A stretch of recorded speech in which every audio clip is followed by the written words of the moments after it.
Hello दोस्तों, आज फिर आप लोगों को इंटेलिजेंट गुरु भाई अंकुल पटेल चैनल में स्वागत है।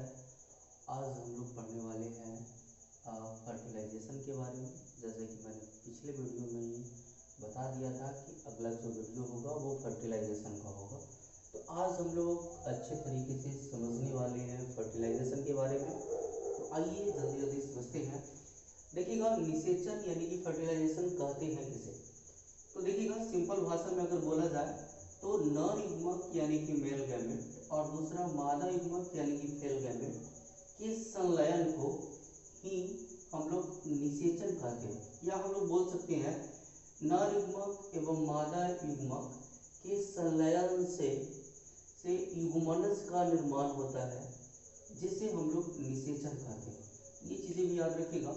ऐसे जो है निषेचन को हम लोग युग्मक संलयन भी कह सकते हैं। इसे हम लोग युग्मक संलयन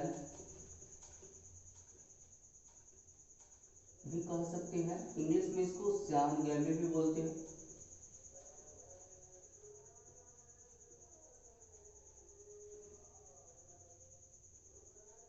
तो ये चीजें याद रखिएगा। अब बात यहाँ पर ये आती है, देखिएगा ये जो मेल गैमेट है, ये आपको दिखाई दे रहा होगा कि मेल गैमेट ये जो है शुक्राणु का चित्र बनाया हुआ है, और ये मादा युग्मक यानी कि ये अंडाणु। और आपको पता होना चाहिए नर युग्मक हो चाहे मादा युग्मक, दोनों जो है आगुणित होता है, जिसे हम लोग एन से डिनोट करते हैं। क्या चीज से डिनोट करते हैं? एन से डिनोट करते हैं।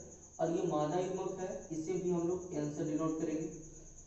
अब याद रखिएगा, इन का मतलब होता है कि नर युग्मक में गुणसूत्रों की संख्या 23 होगी, मादा युग्मक में भी गुणसूत्रों की संख्या 23 होगी, और ये दोनों जब मिल जाएगा 23 और 23 गुणसूत्र, खास करके ये मनुष्य के बारे में बात किया जा रहा है, तब जो है गुणसूत्रों की संख्या 46 हो जाएगा, यानी कि 2n हो जाएगा।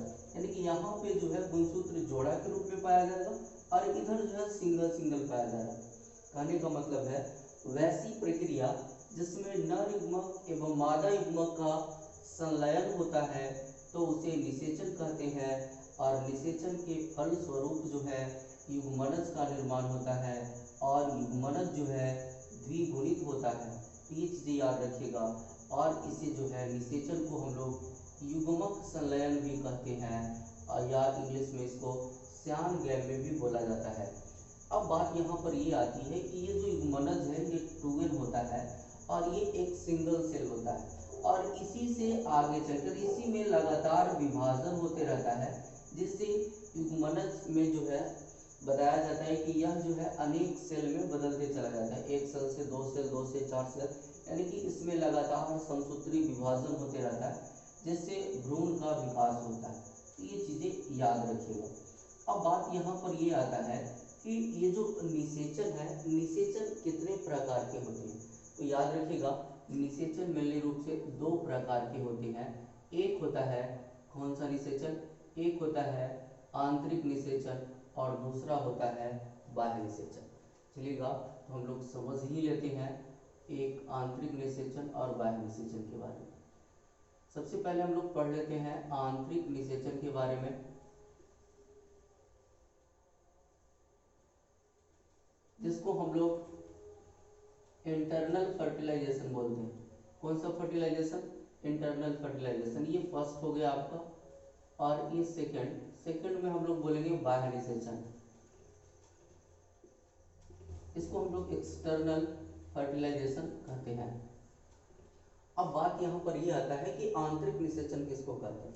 तो बताया जाता है कि जब नर युग्मक और मादा युग्मक का संलयन, जब नर युग्मक और मादा युग्मक का संलयन मादा शरीर के अंदर होगा, तब उसी को हम लोग बोलेंगे आंतरिक निषेचन। यानी कि मादा शरीर के अंदर होगा तब उसी को हम लोग क्या बोलेंगे? आंतरिक निषेचन।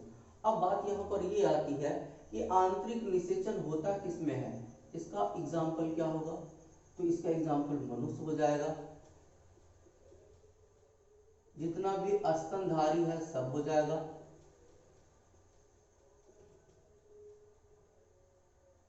पक्षी हो जाएगा, और आपका ब्रायोफाइट हो जाएगा। ब्रायोफाइट्स या ब्रायोफाइटा जिसको बोल सकते हैं, टेरिडोफाइटा हो जाएगा। तो ये सारे के सारे जो जीव है आवृतबीजी हो जाएगा आंतरिक निषेचन के अंतर्गत। इसके अंतर्गत आवृतबीजी भी आएगा। तो ये सारी चीजें आप लोग को याद रखना है। इन सभी में जो है आंतरिक निषेचन होते हैं। मनुष्य हो गया, स्तनधारी हो गया, पक्षी हो गया, ब्रायोफाइट हो गया, आवृतबीजी हो गया, तो ये सब में आंतरिक निषेचन। और बाह्य निषेचन किसको कहते हैं, तो इसमें बस थोड़ा सा चेंज करना है कि जब नर युग्मक और मादा युग्मक का संलयन, जब नर युग्मक और मादा युग्मक का संलयन जो है मादा शरीर के बाहर होता है, यानी कि इसमें जो है निषेचन, यानी कि नर युग्मक और मादा युग्मक का संलयन जो है मादा शरीर के अंदर ना हो करके बाहर होता है, तब इसी को हम लोग बाह्य निषेचन कहते हैं। और बाह्य निषेचन होता किसमें है, तो इसका एग्जाम्पल शैवाल हो जाएगा, मछली हो जाएगा, मेढक हो जाएगा इत्यादि हो जाएगा। और भी बहुत सारे जीव हैं जिसमें बाह्य निषेचन होता है, लेकिन ये खास करके जो है बाह्य निषेचन शैवाल हो गया, मछली हो गया, मेढक हो गया और आंतरिक निषेचन। और इसका एग्जाम्पल बहुत ही इम्पॉर्टेंट है, क्योंकि एग्जाम्पल से ही एग्जाम में क्वेश्चन उठाए जाते हैं। ये चीज़ें आपको याद रखना होगा।